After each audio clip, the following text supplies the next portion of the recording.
The All About Nothing podcast may have language and content that isn't appropriate for some. Listener discretion is advised. Welcome, Nothingers, to another episode of the All About Nothing podcast. This is episode number 234. I am Barrett Gruber. I am Zach King. All right, welcome, Zach. We're going to welcome our guest, Michelle Brandt, who is the candidate for South Carolina's House Seat 113 and vice chair of the South Carolina Democratic Party, Department of Democrats. That was where I think I was going. The Department of Democrats. Real quick, it's part of the South Carolina mental health facility here in Columbia, potentially. It feels like it right now. Seeing me soon. Yeah. I want to thank Zach Boyd from Famously Garnet for being on with us last week. We had a really good time with him, and he's done a lot for our social media in recent days because his videos that we've been posting have been getting some traction.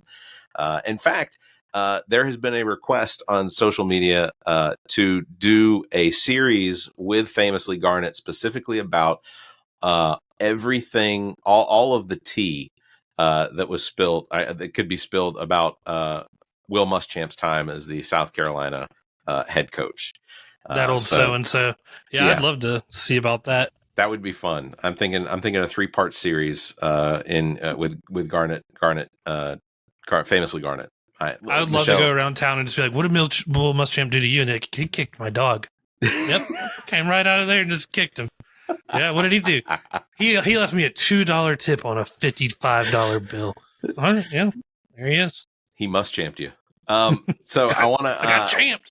Real quick, I said I was going to do it, but I'm not. But I was going to wear the T-shirt of Eddie the Elf for you, Zach, but I didn't wear it because this is not the episode before Christmas. So yeah, I saw week. Eddie the Elf. Oh, you did see it? All right. Well, just a reminder, you all can check out Eddie the Elf as well as all of the other designs that are available over at ZJZ Designs. You can check out them at zjzdesigns.com.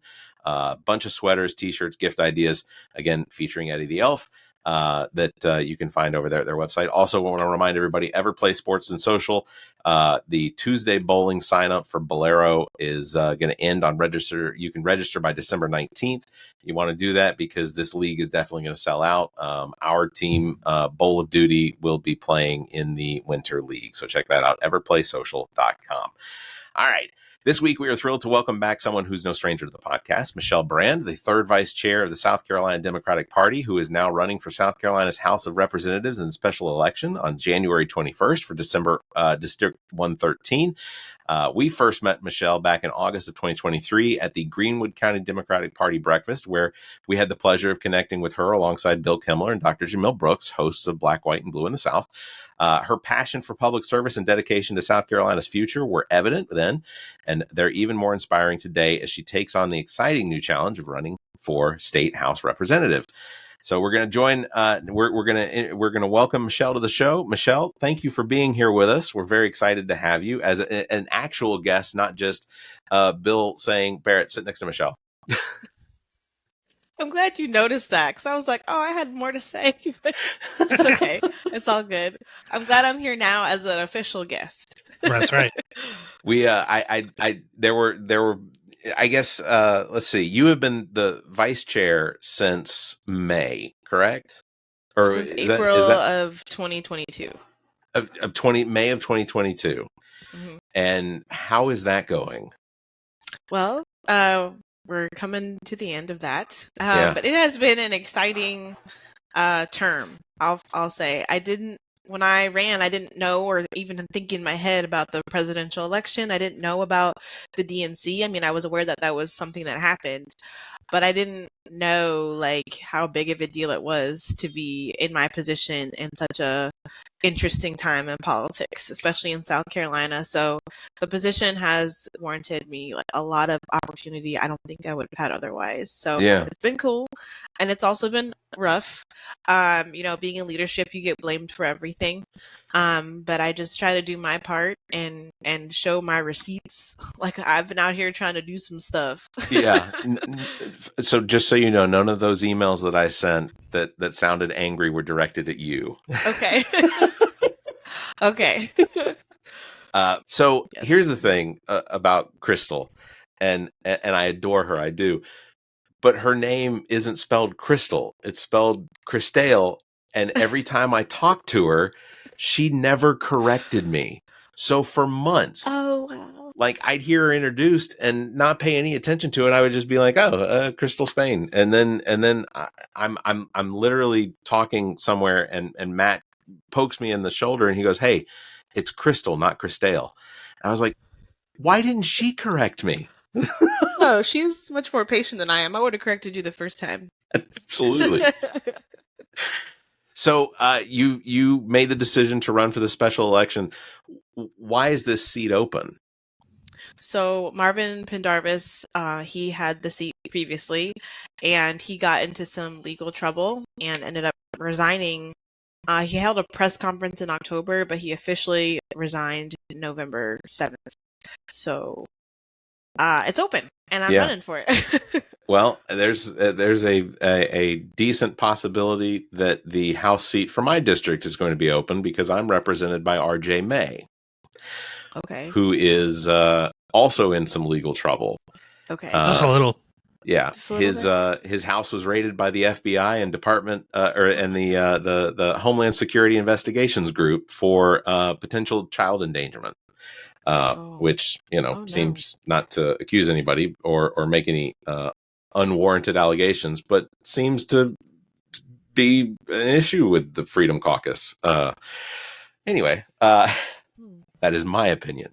Are you going to run for it? Yeah, I think that I will back whoever it is that I can talk into running for it. The election season for me, I was glad to see was over on November 6th. And to prepare for that speaking to you directly about it, like the idea of going from the election, even as disappointing as it was in a lot of cases, to now rolling right back into it. But this time you're directly involved. This is you. Yep. How the hot seat. How did that go over with the family? Ooh, it was tough. For those of you that don't know, I have a 5-month-old baby. His name is Arthur, and when the news first broke about Marvin back in April, I had been asked by a few people to run, and I was like, y'all know I'm pregnant, right? But I thought about it, and I was like, you know what? I would regret it the rest of my life if I didn't try. So I had a lot of conversations with my husband. We made sure that we had a better support infrastructure this time. First time I ran, it was just kind of like chaotic all the time. And, after putting certain things in place, coming up with a loose kind of schedule, we were like, okay, I guess this is going to happen. So things kind of fell into place. But it was definitely a family decision to do this. Yeah. I couldn't do this by myself. My husband has gone above and beyond to support me throughout my campaign. So yeah, I'd have to imagine. Yeah, it's a lot. He's home with the 3 little ones by himself often in the evenings while I'm out going to neighborhood meetings and talking to people. How is are we already doing the canvassing and the Yeah. Mm-hmm. How many houses? So canvassing is unique now because when I canvassed for Bernie back in 2016, I didn't have a list of the friendly houses to go to. I literally was just told to walk a neighborhood and I was given a list of, Democrats and Republicans, but I didn't. This is go to old man Cratchit's house. He's the friendliest old man. I had enough conversations with people that were like, well, I like that Bernie Sanders, but he's no Donald Trump. And I was like, well, yeah, it's the difference. Obviously that's the one you want to. Yeah, I know one has cohesive thoughts and one doesn't. That's the thing. Canvassing this year was with Matt was good. We hit a lot of houses and we were getting in about 15,000-20,000 steps every time we go out. Wow. But it's different now because the list that I got to canvass was all friendly houses, so I knew that the likelihood was I was knocking on the door of someone that I was just having to convince to come out and vote in the election. But I guess for a special election, it's different. It's not just telling them, it's not just introducing yourself, but it's also it's making sure they understand that January 21st is the election. Like, this is a special election. There's only going to be, I assume, you and somebody else. That's it on the ballot, right? There's 3 total people who have 3. filed, including myself. Okay. This is, I guess special elections are interesting. There has not been a special election announced because for my district, RJ May has not resigned. His assumption, I'm guessing, the assumption for him is that he is likely going to be removed. Okay. I'm not sure exactly how that happens, especially with a Republican controlled House and Senate. I don't understand why his assumption is he'd be removed unless he assumes he's going to be arrested. Like that I could see. Anyway, enough about him. As the third vice chair of South Carolina Democratic Party, how has that experience prepared you for now running for the House? Well, I treated being third vice chair like I was a candidate still. I wanted to be visible because that was one of the biggest things that I heard complaints about previous third vice chairs. People were like, we have a third vice chair. That's how bad it was. Wow. So I really had to recreate it and make it my own. And I really wanted to be more engaged with the leadership. When I say leadership, I'm specifically talking about Crystal and Jay Parmley, who's the executive director of SCDP.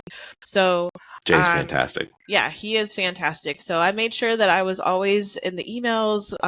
The 4 of us, the other vice chairs, and plus Jay, we made an agreement to have like bi-weekly meetings. This was at the time when we were like first in the nation and all these things were happening. And I got to travel the state. Now, this was before I was pregnant, obviously. I had a lot more energy to go to all these places and time. And so it was fun. I got to engage with a lot of young people. I got to work with the high school Democrats of South Carolina, which was great. I worked a little bit with the young Democrats of South Carolina as well. And I had an opportunity to go to Las Vegas for the Young Democrats of America conference, which was really cool because then I got to meet people from all over the country. And I still keep in touch with those people. And like I have a way bigger network than when I started. And it's been really nice to connect with them, especially now as I'm running. I had a feeling I would run again. I'm House Slytherin. I'm a really big Harry Potter fan, so I'm extremely ambitious. So I made sure to keep everyone's phone number for this moment. And you better believe I called through everybody. Like, hey, I'm running. You said you'd support me if I run again. Cut me a check. $13.05. There you go. The challenge was the time of year. The special election, unfortunately, is around Christmas time, and morale is low because of the big disappointment for Democrats in South Carolina and nationally. Yeah. Whatever are you talking about? Oh, there was this little thing that happened November 6th. Pretty devastating. I'm gonna actually show how easy it is to make a donation to your campaign. I'm not gonna put it up on the screen because I don't want my credit card. But it's very simple. You go to Michelle. Barrett's like, I don't want to show the amount. And I don't want Michelle to react when she sees the amount. She's like, how did you do negative? Now I owe you? What is this? But it's simple. You go to michelle4sc.com and the link is right there on the page and it's through ActBlue. It's not going very quickly on my phone. I'm putting it into live on TikTok. There you go. So michelle4sc.com. If you go when you pull up the site, it's very easy to make a donation to the campaign. And I guess because this isn't your first time running as a candidate, but this is the first time. I'm assuming when you ran as vice chair, did that involve having to take donations and things? I mean, a little bit. I didn't have an ActBlue then. I used mostly my own money. Some people, when they run for state positions, they raise a ton of money. And I guess when you're running for chair, that takes a lot of money because just think of the gas of traveling from Greenville to Charleston to Aiken to the PD. Like, it's a lot. I spent a lot of money on gas, but again, that was another compromise with my husband of like, look, this is what I want to do. Like, can you give me the gas money so I can go, please? I just like your babies. Right. You're gonna Right. drive a Chevy Volt. That's the first thing. I did have to make some materials, especially on election day. And that's the big convention we had in Columbia. I had some stickers and some postcards. But mainly it was social media was the biggest tool, and then just going to all the Democratic county meetings and participating in all the forums and just, bringing my A game. And I'm very charismatic, so it wasn't like it was that hard. So. And I have great ideas. I have great ideas too. Wait till they find out you play D&D. That's going to be the big kicker. But D&D is big in Charleston. Yeah. That should be how a lot of stuff is run. So it's like roll for initiative, Lindsey Graham. Oh, yeah, look, yeah. If South Carolina's legislature were to adopt the format of Dungeons and Dragons where everyone had to roll for initiative, I would be absolutely in for that. The filibustering would get weird. Yeah, we could televise it. We could sell pay-per-view tickets, raise tax money through it. If they're not going to give us marijuana, if you're a Republican, you don't have inspiration. Like none of it. You're automatically dropped as inspiration. That's great. So, what are some of the special with the special election? Of course, it can present these unique challenges. How has the campaign? What have you experienced so far as challenges?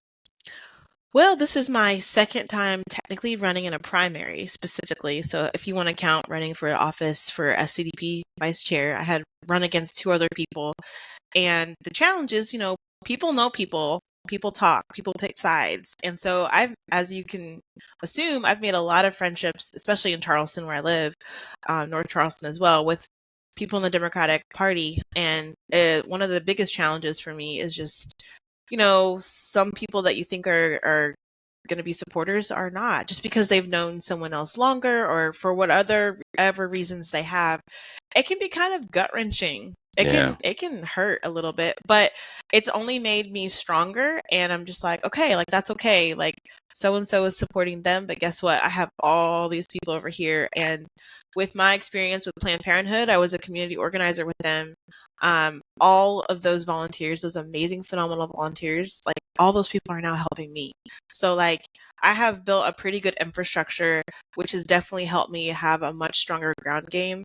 Especially when you don't have to pay for it. That's why volunteers are always like the best. Yeah.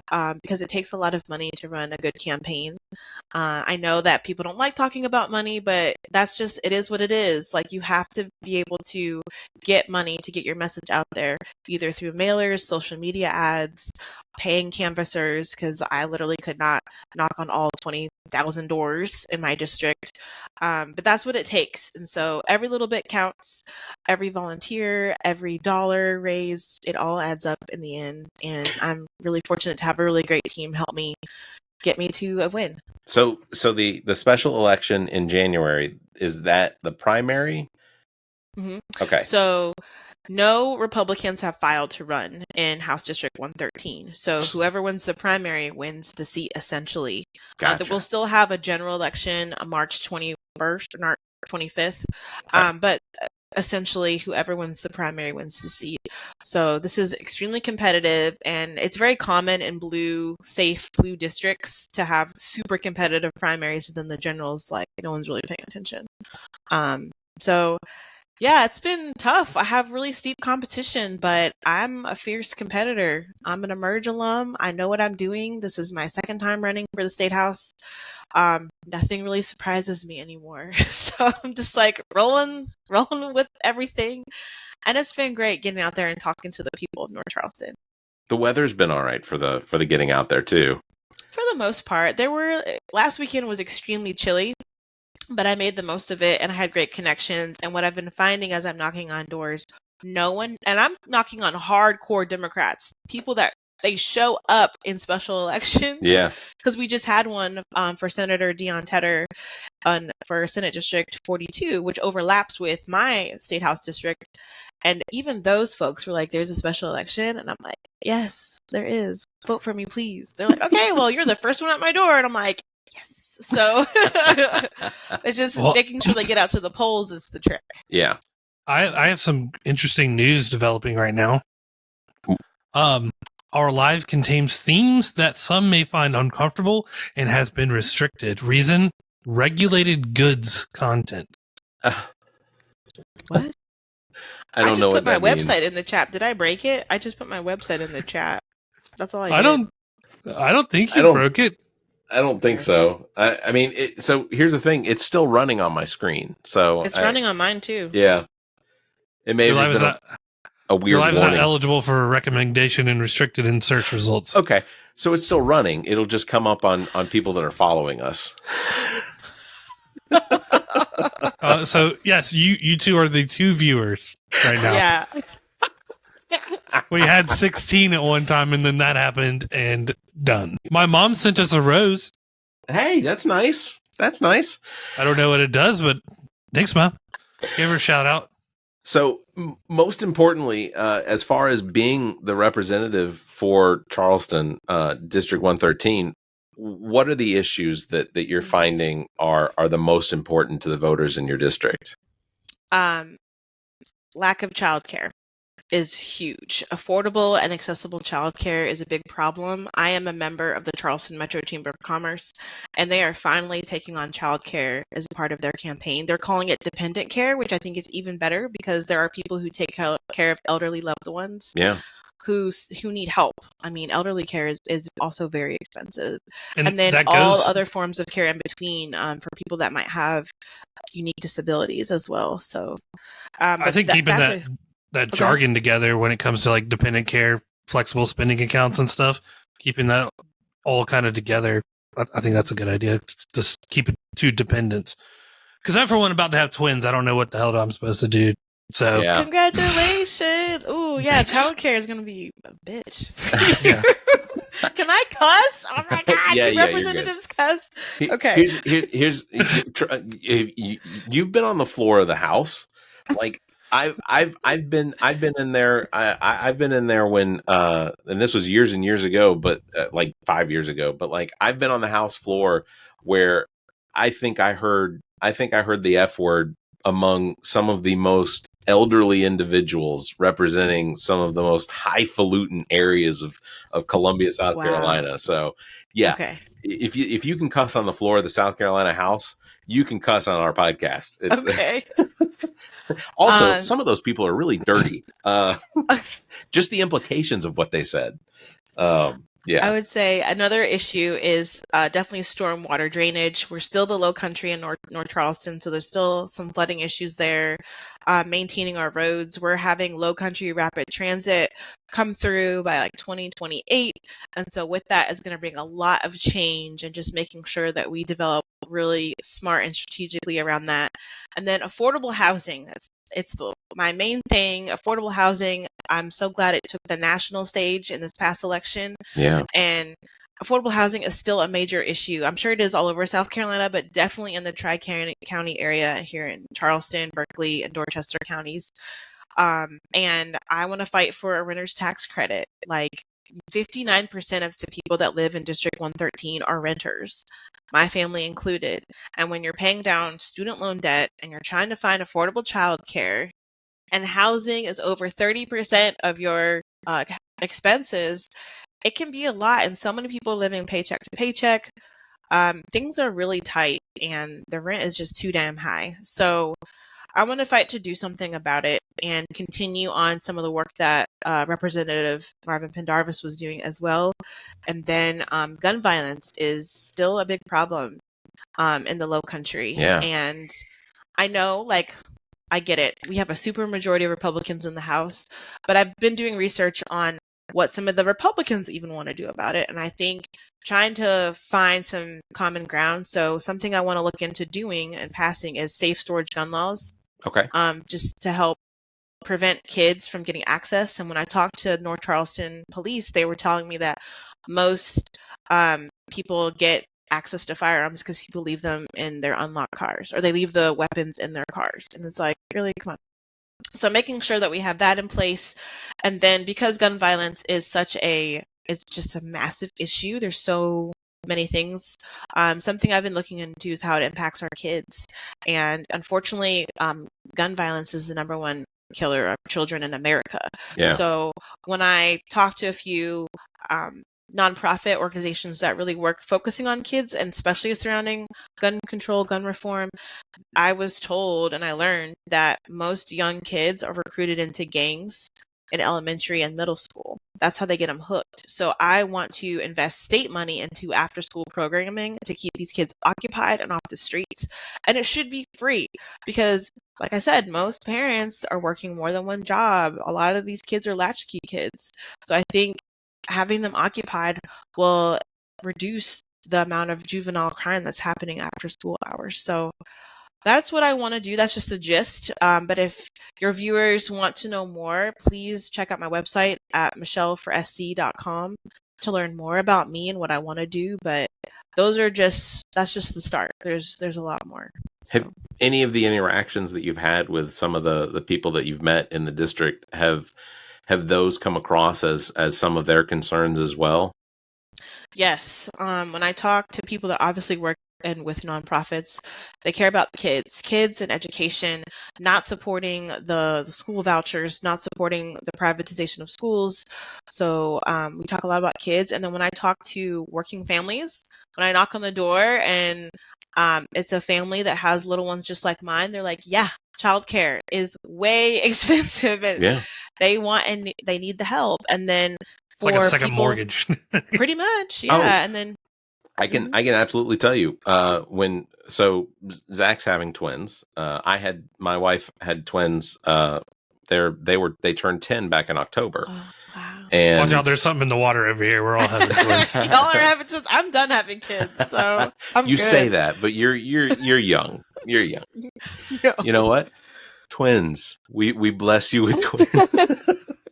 No, but when we had our twins, ultimately it was a question of if my wife went back to work after having the kids, what was most cost effective? How much was her income or my income going to have to go towards paying for childcare? Sticking them in a daycare where they're, it's good for their immune system. That's what I always hear, but they're constantly coming home sick. Bad for your vacation days. Yeah. But so we made the decision that while it was going to hurt us a little bit financially, she basically would have been working for about $1.50 an hour after paying for childcare. So it just didn't make sense. Yep. You don't even, there are very few places around here that'll give you a discount just because you're bringing in 2 kids. They look at that, they're like, 2 kids? No, it's 100%. You're going to pay 100%, 100% for each. Yeah. And we do, the state, South Carolina does have a scholarship program for childcare, but those programs, grateful for them, but they really only help the people like living around the poverty line. Yeah. And this issue is such a giant issue. We need to expand that because there's a lot of people in the middle, like I consider myself, middle income family. We are struggling. We are struggling right now. And that's a story that so many people have. I mean, I started thinking about myself when you were talking about the decisions that you and your family make. That was a decision that my husband and I made after we had our first child. My husband was like, Michelle, your paycheck's going to go to childcare. You might as well just stay home. And that was hard because I wanted to keep, earning income outside of the home, but it just wasn't cost effective. Yeah. And I know there's reasons why everyone does everything and there's no judgment on what families have to choose to do. But it's tough. And so it's an economic problem in South Carolina. It's not a women's problem. It's an everybody problem. And if we can get more affordable childcare, that will help boost our economy and create more economic opportunity, but especially for women. Because, the patriarchy. So of course. You're on a show with 2 men. Yes, 2 white men as well. Yeah. So I'm not white. Zach, No, I am. Zach doesn't identify as white, and frankly, I'm embarrassed by a lot of the things the whites have done over the last 1,000 years. So I may not identify as that either. I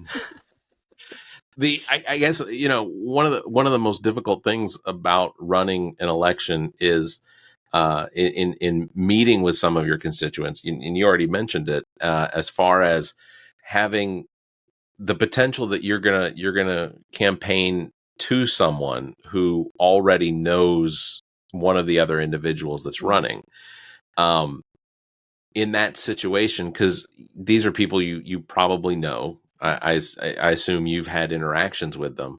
How do you navigate that sort of relationship with this person that you've just met versus what their impression of their friend or who they've already interacted with?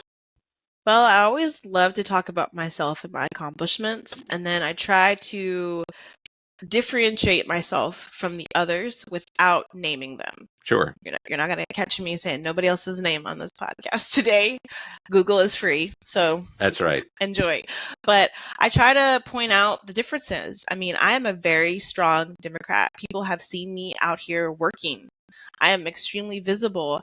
And when I talk to constituents, that's what they want. They want a state rep who's going to be accessible, who's going to not, be too busy to address the needs of the community, and someone who's going to be present and not just come around every 2 years, but someone who's going to be consistently involved.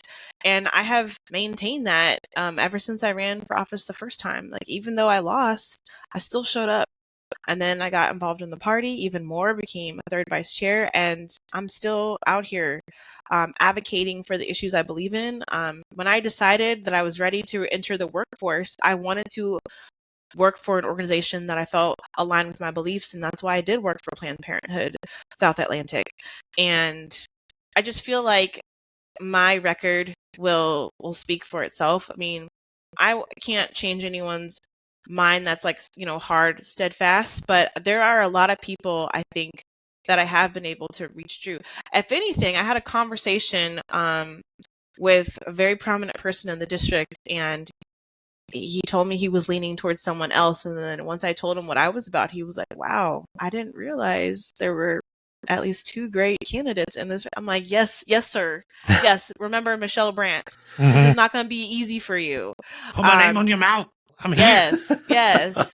So it can be a little tricky navigating that space, but I just try to be my authentic self, be real, and tell people my story. And I feel like my story is the one that a lot of people can resonate with. But I do have a lot of like the training, if you will, to be in leadership. I have a lot of the connections already in the State House from my work with Planned Parenthood, from my work as a third vice chair. I know a lot of people up there already, Republicans and Democrats alike. I know them, and I'm willing to do what it takes to get shit done. Yeah. Good people are good people. You could put a tag on them if they're good, and they could still be Republican. Doesn't matter. Yeah. I wanted to ask you this real quick. What is Michelle Brandt that doesn't run for politics? What would she be doing? Like before 2020? No, now like pre-pandemic Michelle Brandt. Yeah, that's right. What would you? No, like right now, if you're like politics, let's say in some multiverse, you're not doing anything political. You're okay. What's the other thing? Is it still working for trying to help people? That kind of thing. What would it be? Well, I've always had a bent towards public service. Like you mentioned Planned Parenthood, that kind of thing. Would it still be that? Right. I don't think it would. I think it would just be me I probably working for a nonprofit. I know Planned Parenthood, but probably something more along the direct service line. How I got started into politics was out of food distribution. So I would imagine I'd be continuing to do something along those lines. That's like my origin story. I think you guys were there when I talked about that. I think you did. Yeah. Can I share it on? Yeah, please. Okay. No. So, just kidding. Yes, so please. In 2020, I was Mrs. Charleston America. I do pageantry as a hobby. And I will continue no matter the result of this election. And I wanted to do something to help people. I didn't know what to do. And I saw that Charleston Hope was having a food distribution in downtown Charleston.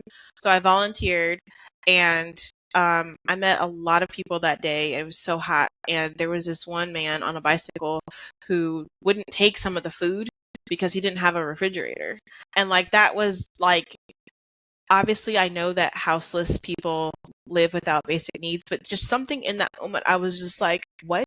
Like, You don't have a refrigerator? Like, but you need this, like, I had so many questions. And by the time I like turned around to give him something else, he had left. And so I knew then that I was like, okay, I want to do something more. I don't know where to start, but I started like hyper local. I joined the Charleston Area Justice Ministry, and I started going to county council meetings for the first time in my life. Even though I considered myself, somewhat of an informed voter, I didn't really understand the ins and outs of local politics. And then when I saw who the representatives were, I was like, I know more than some of these people sitting up there. And I was like frustrated by the lack of women up there as well. It was majority men. And so I had conversations with some of the council members, and I was like, how do I be like you? Like, teach me, like, what do I do? Like, I don't know much about policy. And they were extremely patient with me. I ended up having a 3-hour conversation with Jenny Honeycutt. She's a Republican, but she took her time out of her day to just kind of explain how everything worked and politics and what was going on. And she encouraged me to apply to be a commissioner. And that was like my official first like appointed position. And I became commissioner of Charleston County Parks. And that's where I learned about networking and like how to be like elected, even though that wasn't an elected position, because it's the training ground. Almost, you were a step above Leslie Knope. Yeah, pretty much. I love watching that show, Parks and Rec. Got a lot of inspiration from watching that show. I was like, okay, if Leslie can do it, I can do it. Yeah, yeah. Was there a Ron Swanson in the office? The guy that worked for state county government, but believed that it shouldn't exist. Yeah, any dog under 50 pounds is a cat. There were some grumpy characters, I would say, but everyone gets along for the most part, and they're really nice. Yeah. So I guess you mentioned the discussion with the family on deciding to run, and I want to mention again, real quick, the website is michelle4sc.com. You can pull that up. You can make donations to the campaign as well. You can follow Michelle and the campaign on all the social media. Links are there on the website, so do that as well. So michelle4sc.com. I'm not missing another 7 questions. We have to jump into it. Okay. Yeah, you're right. Okay, so Michelle, real quick, tell us.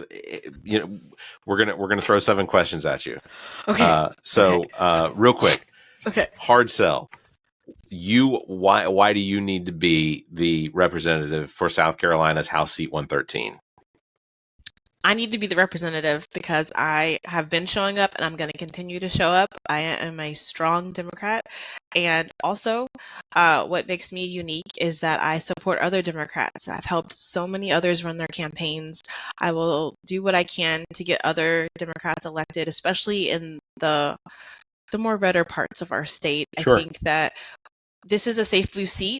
I am going to have incumbency when I win, but I'm not just going to be, a fat, happy cat. I'm going to be out there doing the work to help others because I won't be able to get anything done without the support of a Democratic delegation. And so I will be working with SCDP, as new leadership comes and goes. I'll be working with those leaders to get things done.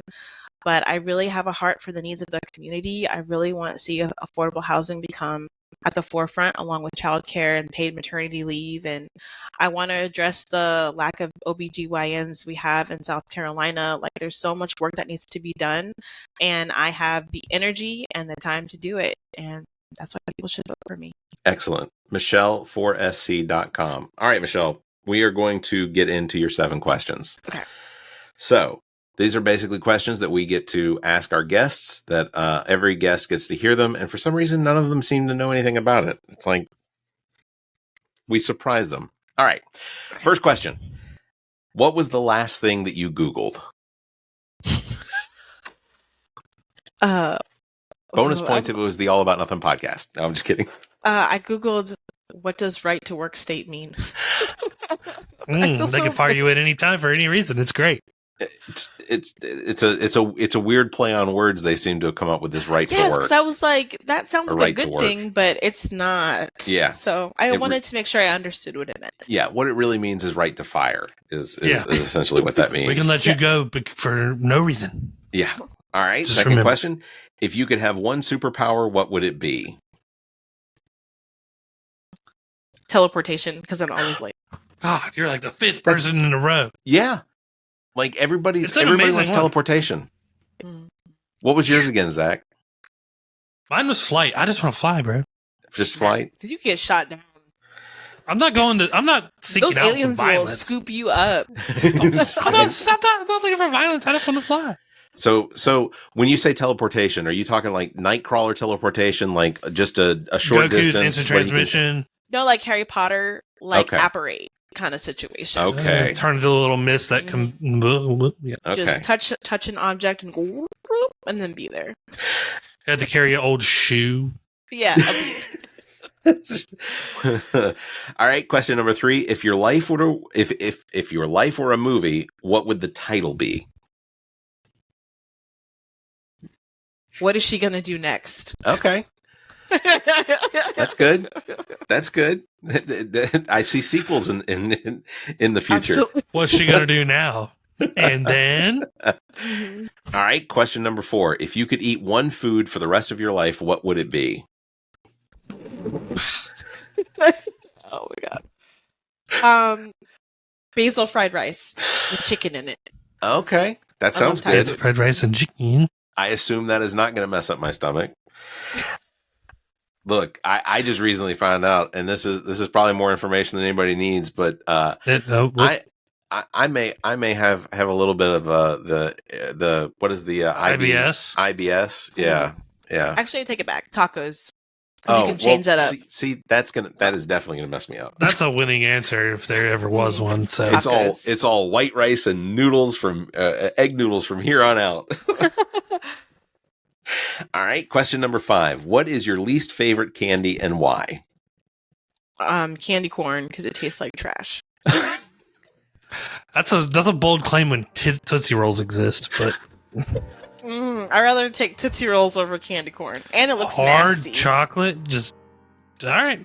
Candy Candy corn corn just- is disgusting. All right, so this is gonna give some insight into some of your character. Number 6 is, what is one strange or unusual talent that you have that most people don't know?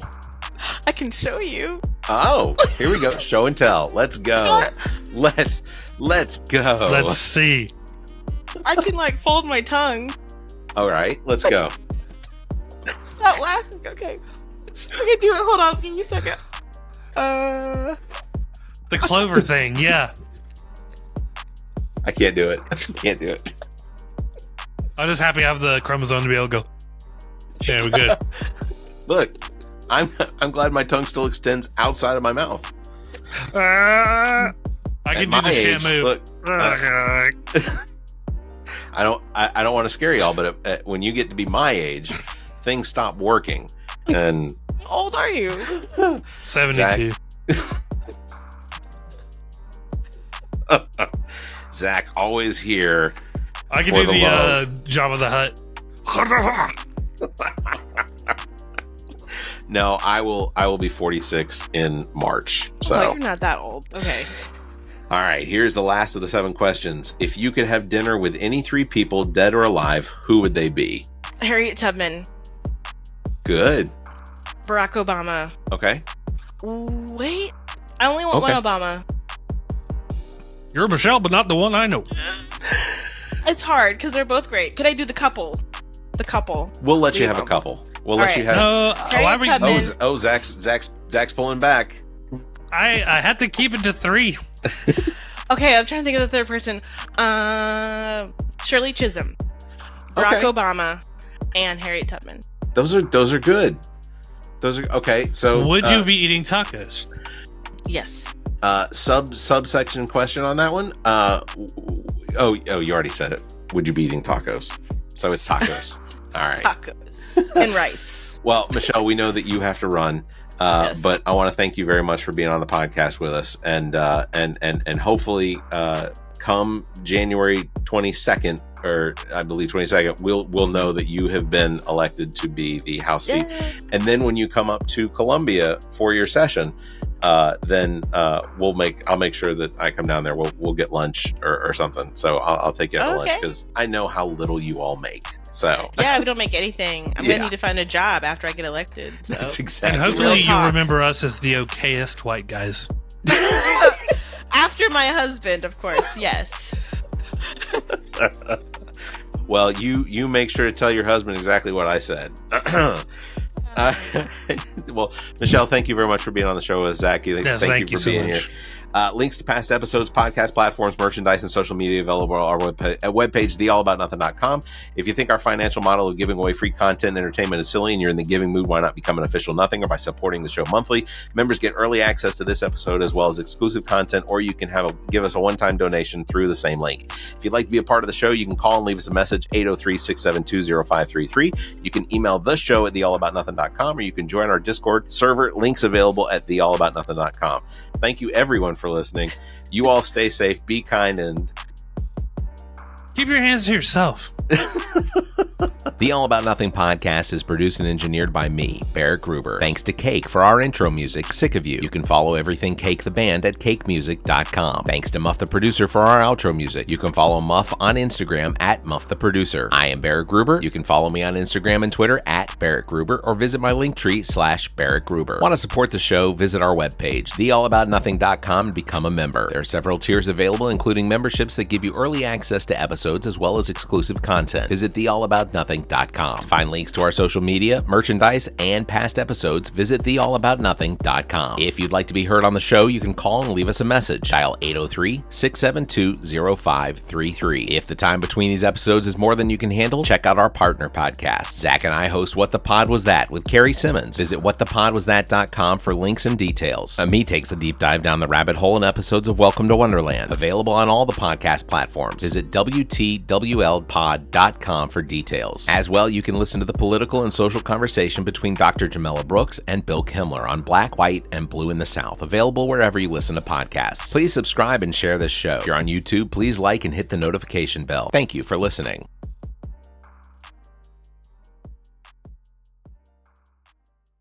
The preceding podcast is a product of Big Media and copyright 2024, all rights reserved. Hi, it's Barrett from the All About Nothing podcast. This holiday season, make your celebrations unforgettable with ZJZ Designs. From festive Christmas prints to cheerful holiday designs, we've got everything to spread the joy. Introducing Eddie the Elf, dashing through the snow on his sled, perfect for adding that whimsical touch to your holiday wardrobe.